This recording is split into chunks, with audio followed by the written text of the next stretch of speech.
Bom, bom dia, 4h24 da manhã da sexta-feira, dia 9 de fevereiro de 2024. 4h24 de fevereiro de 2024. Puxa vida, hein? Apenas uma conjunção de números, nada mais.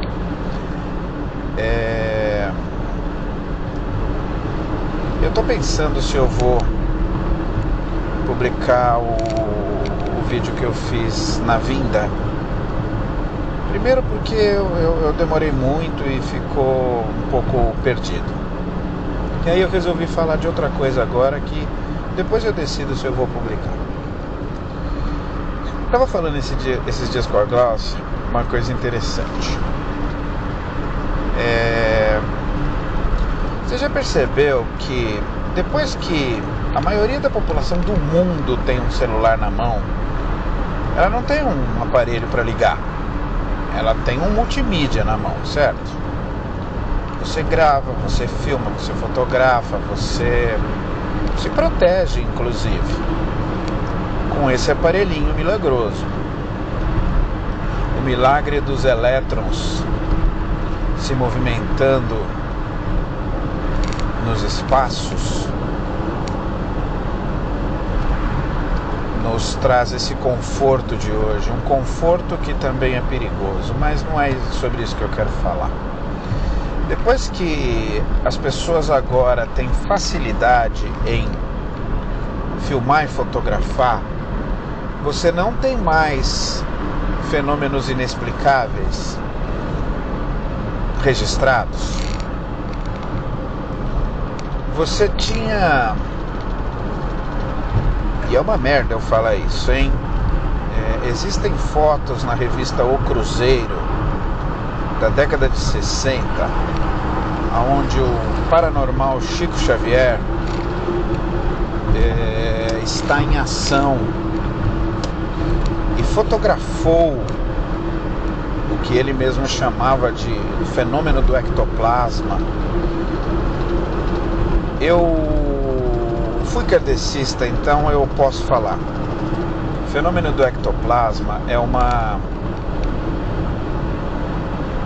o seguinte: segundo essa teoria, todos nós seres humanos liberamos ectoplasma quando treinados, quando orientados, e é uma espécie de matéria tênue que pode ser usada pelo plano espiritual para se materializar. Então ele diz que doadores de ectoplasma doam esse ectoplasma, esse fluido universal, e os espíritos se materializam, se formam, se manifestam através disso, como se fosse uma roupa que dá forma às almas. Não estou aqui dizendo que isso não existe, estou aqui dizendo uma outra coisa. O que eu quero dizer é outra coisa.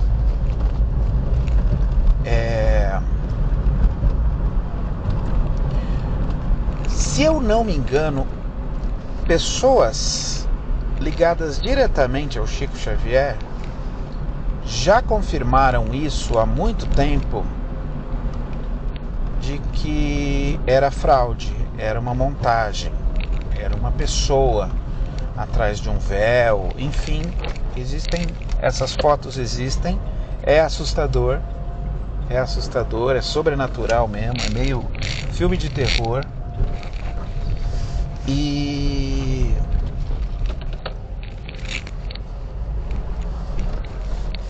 E depois, hoje, que as pessoas têm seus celulares e tudo mais, não que não existam relatos e filmagens e fotos de coisas inexplicáveis. Claro que não. Claro que não. Existem bastante. Mas que quando sempre confrontadas, verificadas, são normalmente, em sua enorme maioria, desmistificadas, explicadas e normalmente fraudulentas. sites simples, tá? Como boatos.org, como... esqueci, o rapaz já fez vários vídeos também com o Pirula. Esqueci o nome dele. Ele faz num programa de rádio um fato ou fake, que eu ouço de vez em quando e tal. E eu esqueci o nome dele, sacanagem. Esqueci até o nome do... Era um site só, depois virou hoje é uma multimídia, tem todas as redes sociais e tudo. E enfim, tem bastante coisa lá para dizer que fotos e imagens e filmes são montagens, são inverídicos, enfim. Mas não é isso que eu quero dizer. Eu estou continuando aqui.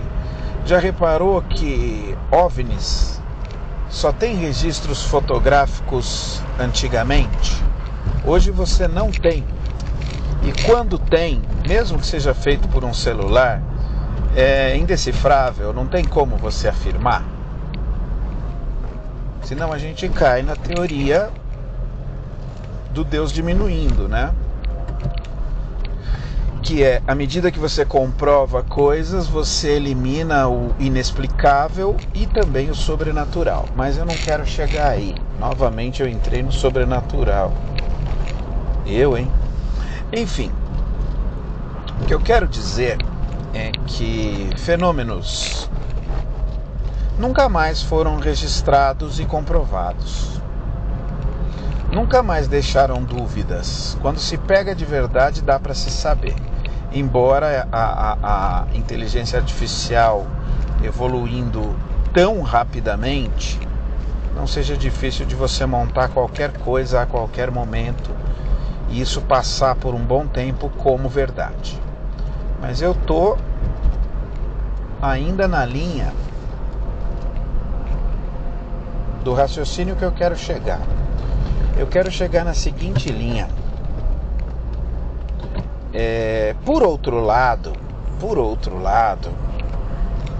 nós temos visto a todo momento, o quanto também pode ser útil para a gente conhecer verdadeiramente as pessoas, que qualquer um possa filmar uma coisa que acha certo ou errado, extraordinário ou abominável. E não sei se você reparou o quanto nós temos tido casos de comportamentos simplesmente execráveis, coisas que a gente pensava que já tinham sido superadas, passadas, e a gente está vendo registros o tempo todo. Outro dia, no intuito só de me entreter, eu entrei num vídeo do YouTube que era compilações de racismo. Momentos flagrantes de racismo. É simples assim. É a pessoa falando: eu não gosto de você porque você é negro. Revistar pessoas negras que estão saindo do mercado, que pagaram certinho suas compras. Enfim, isso é um exemplo. Homofobia, transfobia, coisas que, sabe, a gente pensava que isso aí já era, né, mano? As pessoas já entenderam. Cara, não, velho. Não. Aí eu entro naquele assunto do perigo do conservadorismo e tal, os valores tradicionais, família e tal. Aí eu quero entrar num caso específico de uma moça que eu acabei de ver, acho que faz uma meia hora que eu vi isso na internet. Hoje eu vim atender aqui, fiz 4 atendimentos, 5 na verdade, 5 atendimentos, simplesmente ridículo. E eu já sabia que seria assim, porque ontem teve um atendimento um pouquinho mais volumoso, que deu ali umas 10, 15 pessoas que estavam com problema. Então, enfim, Eu fiquei até agora, era para oficialmente ficar até às 6, mas não tem o que fazer, não tem o que fazer. Eu respondi todas as minhas mensagens de WhatsApp, eu respondi todos os e-mails, eu acertei tudo que era necessário aqui e ali, lancei, registrei, gerei relatório, fiz tudo. E eu fiz isso e ainda sobrou mais 2 horas antes de eu sair para vir embora, quase 4:30 da manhã. E aí eu peguei um caso de uma empresária, uma moça, uma garota de seus... Se tiver 30 anos é muito. Aonde ela faz aquele papelzinho básico, né? Aquele papel da vergonha, a gente assistir e ter uma vergonha alheia tremenda, tremenda, tremenda. E aí ela tá lá, começou uma encrenca com um casal homossexual. Não se sabe o motivo da encrenca, pode ser até que o casal estivesse errado, porque o negócio começou no estacionamento, essa coisa de às vezes um pegar a vaga do outro, enfim. Sabe por que isso fica irrelevante? Porque depois a verdade aparece, né? O pensamento íntimo, né? Esse perigoso e tal. E aí ela mostra todo o seu poderio, como é que eu vou dizer, moral e ético, onde ela passa a mão no braço e fala: eu sou branca, onde ela grita: família tradicional, eu sou melhor que vocês, eu sou gente de verdade, vocês são imorais, vocês dão o pi. É isso, cara, é assim. Se acabasse aí tava bom, porque tem mais 2 detalhes nessa brincadeira. Depois descobriram que ela é uma puta de uma golpista. Aquele tipo de pessoa que vende, o que ela vende é publicidade, que as pessoas conheçam e se desmanjar de como é que se fala? De mídias sociais. Então, alavancar através de propagandas na mídia o nome da empresa, o nome da pessoa, enfim, um serviço lícito, tá tudo certo quem faz isso. Muitos ramos precisam disso e tem que ter mesmo. O problema é que ela não fazia. E ela lidava com isso de uma forma bastante pesada. Um dos processos encontrados aonde ela ganhou R$200 mil de uma pequena empresa para fazer a publicidade, para fazer a alavancagem dessa empresa, e nunca fez nada, nunca. Mas em todos os prazos de pagamento ela quase que achacava o cliente. É tão tranquilo o negócio que os advogados que começaram a defendê-la saíram da defesa, e não foi por causa desse problema agora que flagraram ela, que filmaram ela fazendo esse show de horrores numa padaria, não sei de onde. Esse é um detalhe. E o segundo detalhe é qual é a linha política dela? Se declara extrema-direita. Beleza? Isso é bom e é ruim, né? Ruim porque a gente vê que ainda tem tanta gente fazendo isso numa boa, se expondo, desafiando uma relativa evolução humana. Porque se hoje é lei que você não pode praticar esse tipo de coisa, é porque o conceito ético da sociedade já aceitou isso. Toda lei é perfeita? Não é isso que eu estou falando, mas lei que pega por base principalmente costumes, ela vai sendo modernizada, Até há pouquíssimo tempo atrás você tinha no Código Penal a atenuante ao marido que matava a esposa. Eu falo ao marido que matava a esposa porque é a maioria dos casos, a enorme maioria dos casos. Mas existe uma minoria para comprovar a regra que também a esposa matava o marido. Mas até pouco tempo atrás você tinha a atenuante de que era legítima defesa da honra. Isso atenuava o crime. Em determinado momento, isso aí inocentava o criminoso. Então voltemos aqui aonde eu quero chegar. O mais perigoso não é esse tipo de pessoa, porque ela se declara. Ok. Não é uma senhorinha parda falando para um rapaz um pouco mais escuro que ela não gosta de preto. Eu não sabia se eu ria ou se eu chorava. Se eu ria de ver, falava assim, mas ela é alemã? E depois, e me desculpem os alemães, tá? A sociedade alemã está bem evoluída nesse quesito, e eu sei disso.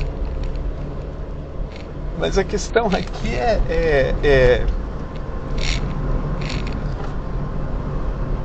enfim, esses a gente vê, eles se declaram. As mídias sociais estão aí para você investigar, e parece que há uma coincidência muito grande de que esses casos de xenofobia, homofobia, agressão verbal ou física, racial, por preconceito racial, é uma coincidência que 99,9% deles se declarem extrema-direita, se declarem defensores dos valores da família, beleza? E é também uma coincidência que a grande maioria que você olha são enrolados juridicamente. Tem processos, tem agressão na parada, tem agressão à esposa, sabe? É uma grande coincidência. Beleza? Tudo bem. Cheguei aqui. Aí eu vou além. Isso quer dizer que todo direitista, todo conservador faz isso? É lógico que não. É lógico que não. Não quero nem explicar isso. Continuo. O perigoso é o disfarçado. Entrei numa coluna do Walter Maierovski. Ele é respeitadíssimo no meio jurídico. Não sei a carreira dele, não sei o que ele foi ou o que ele não foi, mas ele realmente comenta assuntos jurídicos, assuntos da estratosfera jurídica brasileira. E ele foi um dos ferrenhos críticos dos governos de esquerda. Na época da Lava Jato, ele tinha orgasmos múltiplos ao destilar as suas opiniões. E ok, são as opiniões dele. Só que ele era daquele tipo de cara que a gente olhava e falava, perigoso. Perigoso. Você percebe quando alguém está falando uma crítica, aquela crítica construtiva, aquela crítica que está dizendo por que está criticando, que está dizendo o objetivo final da crítica, e não a crítica pela crítica. E era aquele bendito discurso de que nunca antes na história do Brasil se roubou tanto. Isso é uma falácia, gente. Isso é uma falácia. Vamos deixar isso bem claro, tá? Se isso tivesse importância, porque eu sempre falei isso, R$1 é igual a 1 milhão, é igual a 1 bilhão, é roubado? Não te classifico porque você roubou menos como melhor. Te classifico como ladrão. Ponto. Simples assim. Vamos deixar claro? Um Rolex ou um desvio da Petrobras é igualzinho para mim. É igualzinho. Eu não preciso ficar aqui explicando ou dando detalhes em relação a por que eu acho isso. Eu aprendi assim e a vida ainda não me fez pensar muito diferente. Já me fez dar uma variada nisso, como por exemplo, a atenuante de um roubo para comprar comida para os filhos. Aquele roubo daquela senhora que rouba um pacote de pão de forma e uma margarina. Você entendeu? Ela é uma ladra? É. Mas aí cabe ao judiciário, ao jurídico, atenuar por conta disso. Atenuar. Não julga, não faz. Não, cara. Tem suas implicações. Mas ela não é uma traficante de drogas, um ladrão de banco ou um político que desvia um pouquinho aqui e ali, ou que pega um presente para a nação e pega para ele. E, ops, não, eu não sabia, não tem nada a ver. Enfim, tá? E o Maierovitch, ele coloca, este distinto senhor de profundo conhecimento jurídico, coloca um termo muito interessante que me chamou a atenção. Ele diz que o Alexandre de Moraes está sendo parcial ao tirar o passaporte do Bolsonaro, porque ele tira a liberdade de ir e vir do Bolsonaro. E a explicação dele é que o Alexandre de Moraes não deveria conduzir os processos investigatórios porque ele é vítima. Ele é vítima. Então ele tem interesse de vingança, ou de poder, ou de qualquer outra coisa. E é engraçado, porque ele é um cara respeitado, não só pela extrema-direita ou pela direita. Talvez nem seja tão respeitado pela direita, porque ele tem as suas críticas. No texto, vamos deixar claro e ser justos, ele fala que houve realmente a tentativa de golpe, houve realmente toda uma articulação entre comandos de Forças Armadas e assessoria e políticos interessados em volta. Ele não nega isso. A única coisa que ele contesta é a parcialidade do Alexandre de Moraes, que, por motivo de vingança, ou pessoal, ou qualquer outro, sendo ele interessado no processo porque ele é vítima, porque entre as cláusulas do golpe já se sabe que existia a deliberação de prendê-lo,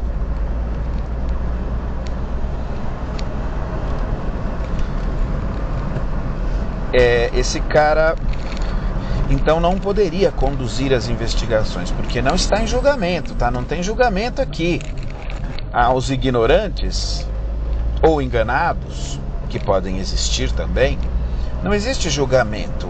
A Procuradoria-Geral da República, a Polícia Federal e o Ministério Público apresentam os pedidos e há as aprovações ou não destes pedidos. Quem está conduzindo essa questão, que começou como o julgamento e as investigações das fake news lá atrás, e hoje ele culmina no projeto do golpe, com a ABIN envolvida, com a Polícia Federal envolvida, com o Ministério Público envolvido. Por isso, a continuidade nas mãos de quem já estava com o processo. Mas não tem julgamento ainda, não foi nem indiciado, não tem nenhum indiciado. Está na fase da investigação, certo? E aí, cara pálida, é engraçado a gente analisar isso. Eu dificilmente vou nos comentários, mas eu sei que comentários é um mundo horroroso de se ver. Ai, caramba, fiz merda de novo. Ou não, deixa eu ver. Não, aqui eu saio sim. Eu saio sim. Pra Piracema aqui. Achei que eu aqui já saía, mas é lá atrás só quando entra. Voltando. E aí eu entrei e tive uma grata surpresa, onde as pessoas estão dando uns ensinamentos. Puta que pariu. Não, pensei que tava. É só obras, não é interdição. Pensei que tava interditado. E aí os caras dão umas aulinhas básicas, né? Que eu já tava rindo disso, né? Porque ele diz que tira a liberdade. Não, não tira. Ele pode, tipo, andar, como ele mesmo diz, do Oiapoque ao Chuí. Não tem problema nenhum disso. Ele tem essa liberdade. O que ele não pode, por conta de ser o principal envolvido no processo do golpe e o principal beneficiado de um golpe, se ele se concretizasse, que era a recondução dele à presidência da República sem ter sido eleito. Então isso é golpe básico, constitucional, jurídico, gente. Não tem outra conversa. Não tem aqui.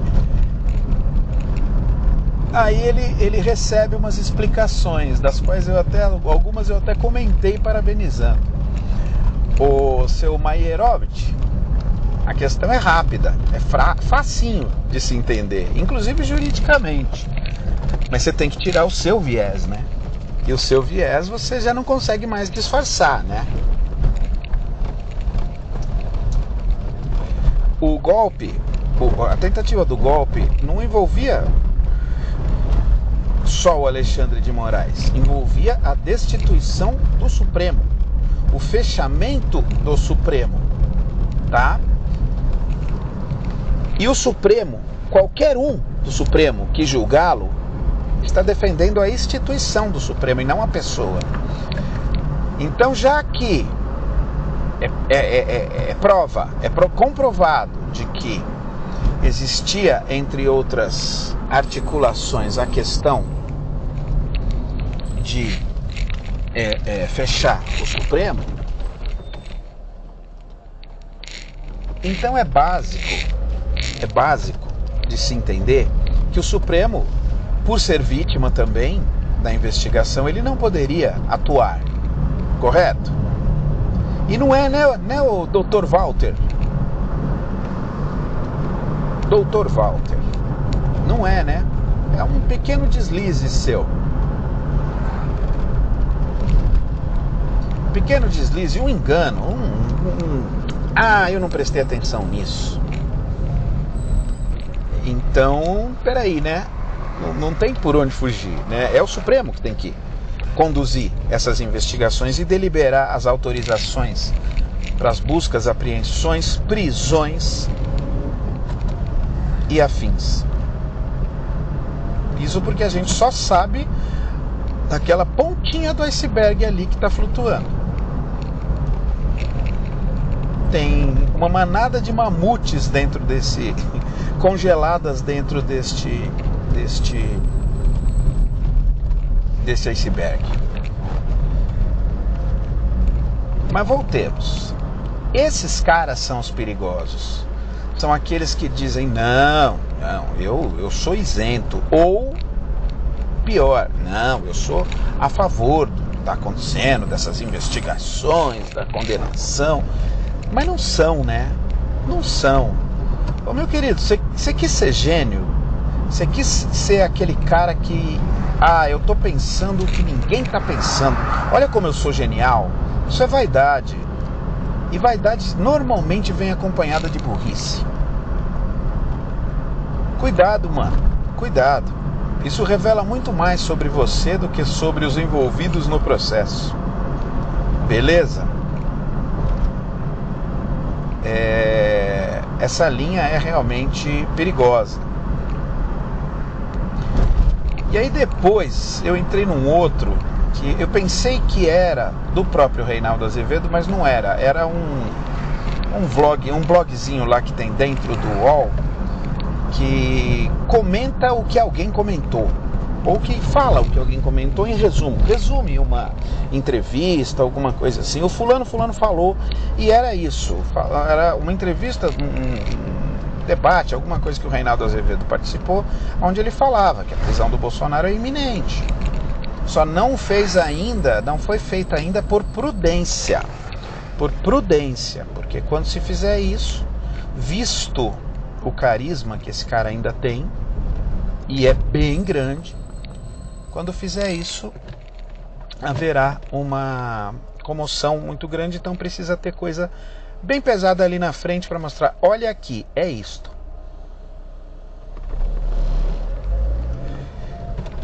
E aí fui para os comentários. Aí ali a linha já era um pouco diferente. Era, e o Lula? Era assim, e o Lula? E o PT? Ai, ai, eu sempre me divirto com isso. Porque lembra que eu falei aqui atrás sobre ladrões serem ladrões? Então pronto. Eu não tenho dúvida que foi escolhido o menos prejudicial. Agora, prejudiciais são. Muita merda aí na bagaça. Tudo certo. Mas vamos lá. E aí entrou um cara, Antônio não sei o que esse eu tive que responder pra ele. Não sei nem se vai ser... a gente publica, né, o comentário ou a resposta e vai para um moderador. Corretamente, porque ali aparece... A internet, meu amigo, abre um leque de merda para qualquer moleque de 12 anos se intitular descendente de Lúcifer. Enfim, aí aparece um cara que coloca assim: a boa e velha teoria que muito boa parte da direita coloca: o golpe não ocorreu, então não há crime. Na base foi isso que ele disse. Existem fortes indícios e tal, mas precisa continuar investigando, porque por enquanto é suposição, e em um determinado momento ele coloca que o golpe não é crime. Aí eu tive que entrar, né? Perguntei pra ele assim: você já ouviu falar em omissão? Saber articular sem realizar a devida obrigação do seu cargo, que é, na ciência de atos ilegais, de intenções ilegais, você frear isso, você denunciar isso. Aí eu coloquei para ele assim: por acaso você esquece que existe o crime de tentativa de homicídio? Que existe o crime de tentativa de roubo?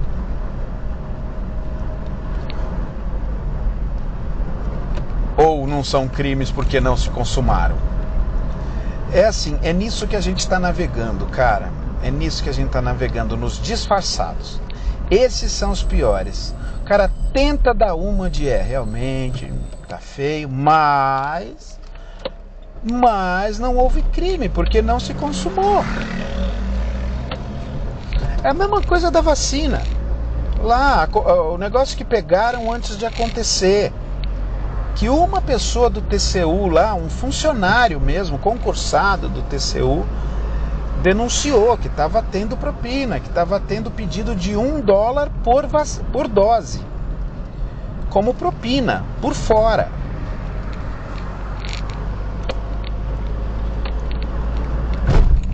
Com a ciência do alto comando, do alto poder brasileiro.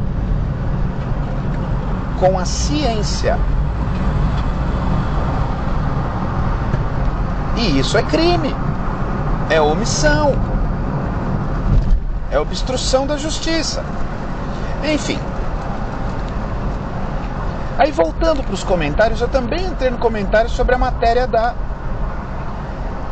garota, gente boa lá, que falando do casal, que o argumento dela era sobre a família, moral e bons costumes, e que é viado do caralho, vai dar o pi e não sei o que, isso é imoral, enfim, né? E aí alguém coloca, tem vários comentários legais falando assim, ó, alegando incapacidade mental em 3, 2, achei bem, eu queria ter esse poder de síntese, eu não tenho, nem para escrever, nem para falar, por isso que vocês têm que aguentar esses tamanhos de vídeo aqui. Então, alguém entrou e falou assim: não podemos julgar antes de saber, julgar só pelo que a gente está vendo, podem ter outras coisas, julgar coisas tão banais, assuntos tão banais, eu não me esqueço disso. sem saber o que se passava com ela e tudo mais, enfim, né?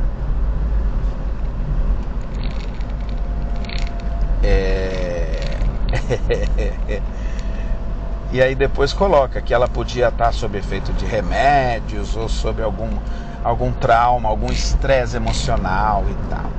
Ela não está inocentando. Essa pessoa não está inocentando a singela e amável mocinha. Mas ela está passando aquele paninho. Aí nesse eu tive que entrar também. Tive que entrar. Coloquei logo de cara em letra maiúscula, entre aspas. Enquanto ainda falarmos assuntos tão banais, para uma agressão tão séria como essa, filmada, comprovada, a gente ainda vai estar passando o pano. E passar o pano diz muito sobre quem nós somos e os nossos valores. Vamos deixar claro, eu estava bêbado, porque agora virou a nova linha de defesa para esses casos, e é bem para esses casos, onde se pegam as pessoas falando as maiores barbaridades, gritando aos quatro ventos as maiores barbaridades, as piores agressões, é de que não estava em suas faculdades mentais perfeitas. Alguma coisa, tomei um remédio, eu bebi, eu tinha acabado de brigar com a minha mulher, estava transtornado. É sempre isso, é tudo isso e é apenas isso. Criou-se um novo paradigma, né? É um argumento de defesa. Na pior das hipóteses, diminui a pena e tá tudo bem, né? Aí eu tive que passar isso para essa pessoa. Aí era uma moça. Falei desse jeito: cuidado, velho, cuidado. Essa sua explicação cabe muito bem a quem quer dar uma de isento, mas cujos valores são bem facilmente detectáveis. Olha, mano, 5:01 da manhã. Eu não quero que algum radar me pegue agora, mas eu não vou ficar parado a essa hora, ainda escuro, véspera de carnaval. Não quero ficar parado, não. Então é isso. Os disfarçados. Eu falei do Mairovich, um disfarçado. Falei do comentário desta pessoa dando uma de politicamente correta ou de gratiluz, de que cuidado, não julguemos, ela tem família. Sim, e deveria pensar sobre isso. A mesma coisa eu ouço sobre os velhinhos que ficaram presos lá durante um bom tempo por conta da tentativa de golpe. Eles foram manipulados, eles foram confundidos, eles foram incitados, sem dúvida alguma. Tem gente muito pior, cuja pena devia ser muito pior, mas coitadinho, a senhorinha que fazia o macarrão da família no domingo tá presa só porque foi se manifestar. Cadê a liberdade de expressão? Ô fi, sabe aquela coisa de que eu matei, mas eu não sabia que era crime matar? Eu desviei, mas eu não sabia que era crime desviar? Vamos trazer aqui para o chão de terra. Eu adulterei o atestado, que era um dia, eu transformei esse 1 em 7, mas eu não sabia que dava demissão por justa causa.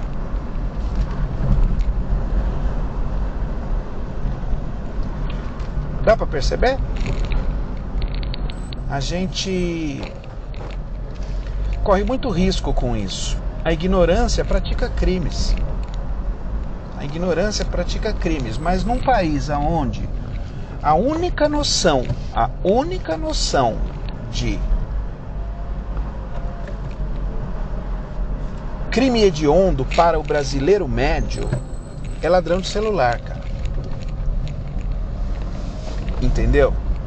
Ah, o ladrão de celular não é ladrão? É sim. E ele deve ser julgado. Ele deve pagar por isso. Até porque ninguém te rouba um celular falando, por gentileza, entregue o seu aparelho celular para mim. Não. Tem uma agressão junto, tem um trauma junto. Tem. Mas vamos deixar claro, 50 milhões no apartamento do Gedel. Só falei essa frase, 50 milhões no apartamento do Gedel. Ninguém nem lembra de Gedel. Se ele aparecer hoje candidato a alguma coisa em algum outro distrito eleitoral, é muito capaz que ele ganhe, se é que ele não tenha um cargo eletivo, tá? Ele e irmãos. Não deixa ninguém indignado. Helicóptero com cocaína e ligação com Aécio Neves? Ah, não. Mas o Lula, porra. Entenda, tá? Noções de valores. É tudo pilantra. Tudo. De boa mesmo. Eu lamentei que a única opção foi o Lula. E eu realmente lamentei. Até porque eu sabia o tamanho do estigma social que ele carrega. O tamanho do estigma que a sociedade foi muito bem alimentada durante muito tempo. Não dá pra tirar mais, velho.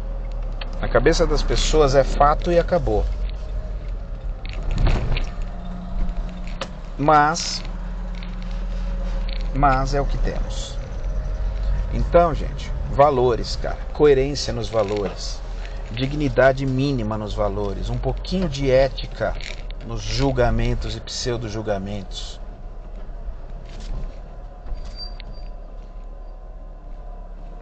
Gente boa esse mano aqui. Esse mano aqui é o cara que tem uns fusquinhas. Ele tem acho que 2 fuscas. Lindos, lindos.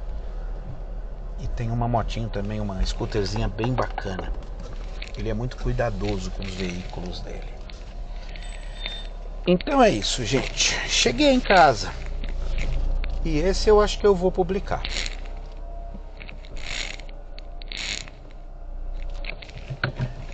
Acho que esse ficou um pouco mais coerente do que eu queria dizer. Filho, se você assistir um dia, eu espero que a gente esteja melhor. Eu espero que o Brasil esteja melhor, que o mundo esteja melhor. Eu espero que a gente esteja, eu digo o Brasil, a sociedade, esteja menos hipócrita.